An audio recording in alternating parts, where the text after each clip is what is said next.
Obasanjo declares, my generation should step down in 2023. No more contesting or wanting to vote. Your time has expired. Go and rest. Prepare to be a guide to the young generation. Hello, my wonderful people. This very word that Olusegun Obasanjo has said has sparked up no small reaction, as some people currently right now hate him for saying that the younger generation should come on board. Some people feel very much that you have already enjoyed your tenure. Now you can tell us to back off our track. But they forgot the fact that not everybody was born to be the president of the country. Why some want to be the president so desperately, come rain, come shine, whatever it takes, they want to be the president. Is not, by the time it becomes a desperation, then there is need to watch out. Once it becomes a desperation call, there is need to watch out. It's no longer a genuine passion to serve. So Olusegun Obasanjo is of the opinion that everybody who is his mate, okay, who is, according to him, 65 and over, should step down by 2023. Okay, so that the younger generation can come on board. Please don't forget to like us, share, subscribe. Let's get all the details. Thank you. Chief Olusegun Obasanjo, former president of Nigeria, said something is wrong. If people of his generation are still contesting for public office in Nigeria, something is seriously wrong. The former president, however, urged the older generation of politicians to step down for the younger generation to build a better Nigeria. Obasanjo stated this on Monday while speaking as the chairman of the 2022 annual lecture of the Murtala Mohammed Foundation with the theme Beyond Boko, addressing insurgents, banditry, kidnapping across Nigeria. My generation should not be contesting for public office, not at this time, not at this age. He made a comment concerning older generation politicians while reacting to Governor Kayode Fayemi's statement, who was also a guest speaker, that he was in primary school when late Murtala Mohammed directed the affairs of the country. Obasanjo, however, advocates for the integrational collaboration, which will see the older generation assisting the younger generation with knowledge and experience. The former president said we need to have an intergenerational collaboration. Fayemi said he was in primary school when Murtala and Obasanjo were there. So, if people of Murtala Obasanjo era are competing with you as governors, then something is wrong, isn't it? Can't you see for yourself? My generation, Murtala Mohammed and Obasanjo group, should be stepping down, stepping aside now.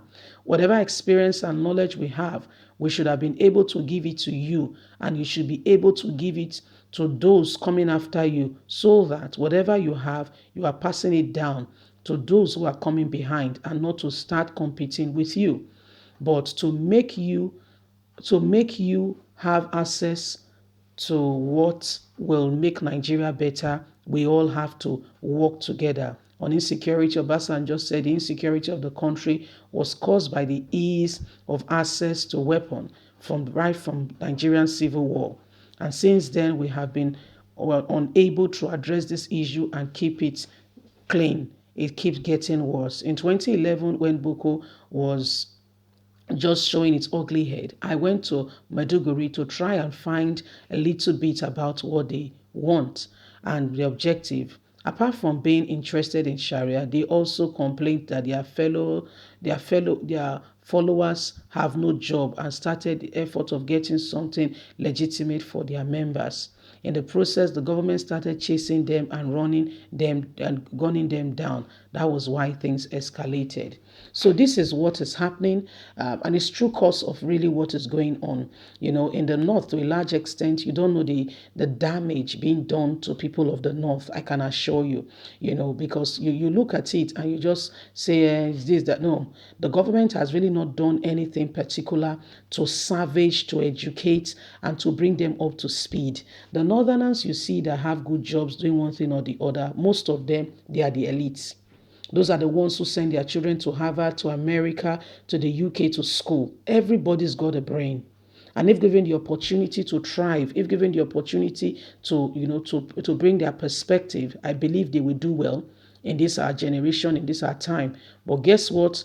This generation, the government, especially the northern leaders, they should be facing their leaders who are very selfish, wants to keep them as followers forever so that they can keep wearing those, is it green and red turban now and be blowing trumpet around them. Because when they become wise, when they have jobs they are doing, when they begin to take care of their family and there is something really occupying them, I don't think they'll be following them around.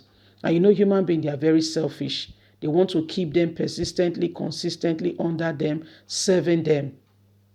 So as a result, they will not send them to school. They tell them to go to Sharia school while your own children are schooling abroad. Okay? Nobody's saying they should not go to whatever school they want to go to. Your own children are schooling abroad, getting the best of education, understanding today's 21st century, how to relate, how to move, how to understand the dynamics of today's day and time. What do they have? They only have, a mindset, okay? Only a religious mindset. It's not a balanced mindset. A religious mindset is good, but you need to now work it with your day. You're not living in exemption of what your reality of what is happening around you now. You're living in that religious mindset. Things are passing by you. For instance, in the days of those, when those religious, there was no car. Nobody was flying the airplane. So this is today's reality. There was no phone to call. From here, you can call any part of the world that has network. There was no phone.